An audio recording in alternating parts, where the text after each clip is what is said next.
Hello friends, welcome back to my channel. So आज हम एक बहुत छोटी सी टॉपिक को लेकर डिस्कस करेंगे।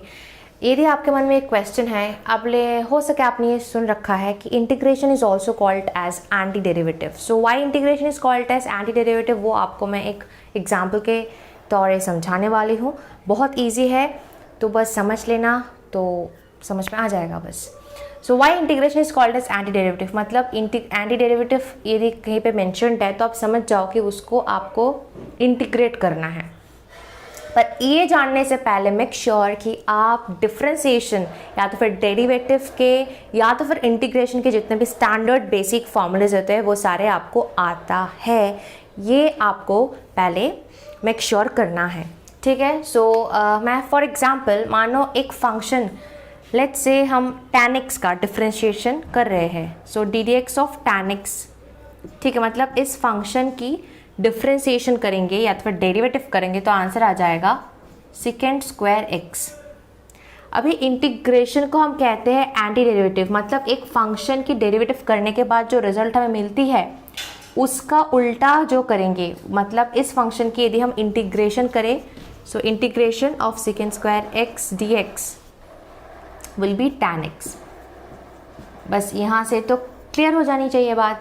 देखो, एक फंक्शन है जिसकी हमने डिफरेंशिएशन किए, सो डिफरेंशिएशन करने से आया सेकेंड स्क्वायर x। ये सारे फिक्स्ड है, ये कोई बना के नहीं देता है आपको, ये फिक्स स्टैंडर्ड फॉर्मूलेज होते हैं जो हमें याद करने होते हैं।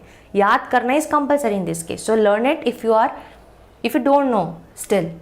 तो tan x का होता है सेकेंड स्क्वायर x। अभी सेकेंड स्क्वायर x का इंटीग्रेशन करोगे, मतलब इसका एंटी डेरिवेटिव करोगे। देखो, मतलब इसका एंटी डेरिवेटिव करोगे, मतलब एक गिवन फंक्शन के डेरिवेटिव करने से जो रिजल्ट आती है, उस फंक्शन की जो रिजल्ट आया हमें, उस रिजल्ट का यदि हम एंटी डेरिवेटिव करेंगे तो हमें ओरिजिनल फंक्शन मिल जाती है। सो यही रिलेशन होती है बस, और कुछ नहीं है इसमें। बस सुनने में बहुत ज़्यादा बड़ा कुछ लगता है पर ऐसा कुछ नहीं है। सो क्या होता है, tan x का करोगे तो second square x, second square का इंटीग्रेशन करोगे तो tan x, मतलब जो रिजल्ट आ रहा है उसका एंटी डेरिवेटिव या तो फिर इंटीग्रेशन। मतलब मैंने यहाँ पे इस फंक्शन की इंटीग्रेशन किया या तो फिर बोल सकते हो एंटी डेरिवेटिव किए, ठीक है। और एक एग्जांपल ले लेते हैं, चलो डी डी एक्स और साइन एक्स, बहुत बेसिक सा है। साइन एक्स, ये एक फंक्शन है साइन एक्स, ठीक है। साइन एक्स का डिफरेंशिएशन क्या होता है, कॉस एक्स। इसलिए मैंने बोला कि ये सारे इंटीग्रेशन और डिफरेंशिएशन के स्टैंडर्ड फॉर्मूलेज आपको आना चाहिए। यदि नहीं आता है तो पहले याद कर लो, या तो फिर कुछ समझ में नहीं आएगा। यहाँ पे चीज़ बहुत छोटी सी है, बेसिक सी है, पर हाँ आपको फॉर्मूलेज आने चाहिए। इसमें कोई लॉजिक नहीं लगता है, बट फॉर्मूलेज होते हैं, कुछ आपको रटना है बस, क्योंकि ये यदि लर्न नहीं करोगे तो क्वेश्चंस भी सॉल्व नहीं होगा आपसे।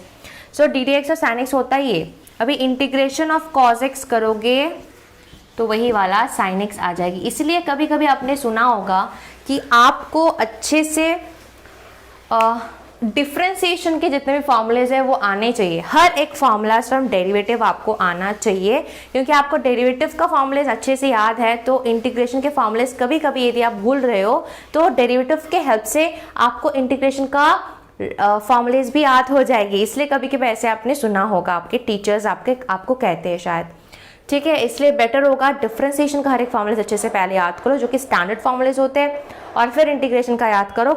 बाय एनी चांस यदि आप भूल रहे हो इंटीग्रेशन का फॉर्मूला तो डेफिनेटली आप डेरिवेटिव के हेल्प से याद कर सकते हो। So hopefully why integration is called as anti derivative वो आपको क्लियर हो चुकी है। अभी यहाँ पे ढेर सारे एग्जांपल्स हो सकते हैं, वही सेम बात बताऊंगी। बस एक फंक्शन है जिसकी डेरिवेटिव करोगे तो सेकेंड स्क्वायर एक्स है, ठीक है। तो अभी जो रिजल्ट आया उसका फर्दर हम यदि इंटीग्रेट करें या तो फिर एंटी डेरिवेटिव निकाले तो हमें वो फंक्शन वापस आ जाती है। ऐसा कुछ ये एक छोटा सा कॉन्सेप्ट हो जाए, कभी कभी क्वेश्चन में आ जाता है, find the anti derivative of a function. एक फंक्शन के बिना पूछ रहा है कि भाई एंटी डेरिवेटिव निकालो, मतलब उस फंक्शन को आपको इंटीग्रेट करना है। बस यही क्वेश्चन का मतलब है। That's what I wanted to explain in this video, ठीक है। होपफुली समझ में आ गया है। Thank you so much.